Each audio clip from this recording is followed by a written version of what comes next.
దేవునికి మహిమ కలుగును గాక.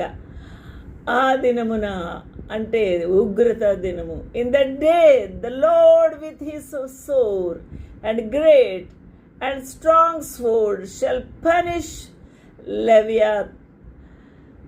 Leviathan, the piercing serpent, even Leviathan, that crooked serpent, and he shall slay the dragon that is in the sea. కాబట్టి ఆ యొక్క ప్రజల మధ్య ఉన్న అపవాది డ్రాగన్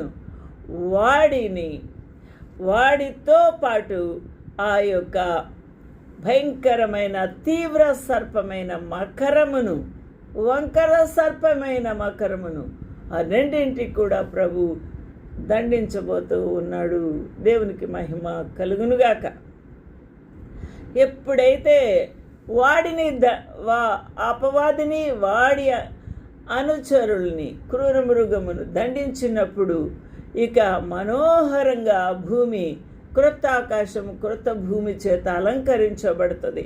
ఆ దినమైన మనోహరమగు ఒక ద్రాక్షావనముగా ఉండును, దానిని గూర్చి పాడుడి. ఆ దినమున ఆ అపవాది వాడి యొక్క అనుచరులు దుర్జనులందరూ కూడా కోత కోయబడినప్పుడు, అనగా వారికి అగ్ని పరీక్ష ఆ ప్రభు దాచి కాచి వేచి ఉన్నాడు.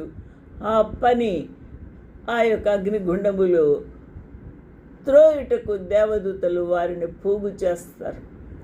ఆ యొక్క విశ్వాసులను తన యొక్క రాజ్యములో సమకూర్చుకుంటాడు.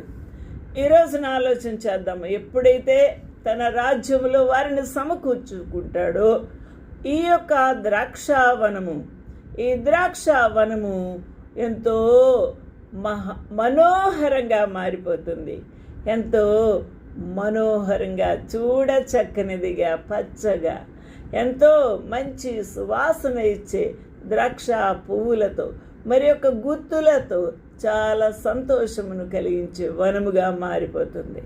నా ప్రియమైన వాళ్ళారా, దేవునికి మహిమ కలుగునుగాక. అందుకనే ప్రభు అంటున్నాడు, యెహోవా అను నేను దానిని కాపు చేయుచున్నాను. యెషయా గ్రంథము 27:3.